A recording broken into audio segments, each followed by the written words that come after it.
It's me again, Lenny. It's another day and another gawain na naman. And for today's video ay napakarami po talaga naming naging retaso. At nakakahinayang naman kung ipapalaman lang namin ito sa unan. And alam nyo na mga ka-ecolect, kailangan maging kapaki-pakinabang to. Ito pala yung mga excess na projects namin sa school at hindi naman talaga maiiwasan na magkaroon ng retaso. So magta-try muna ako ng isa.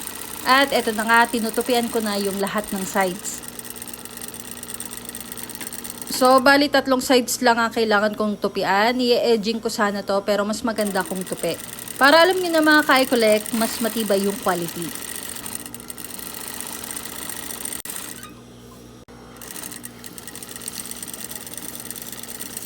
Next naman ay tatanggalin ko lang itong maliit na extension. Para walang asungat kapag ka nagtupi na ako.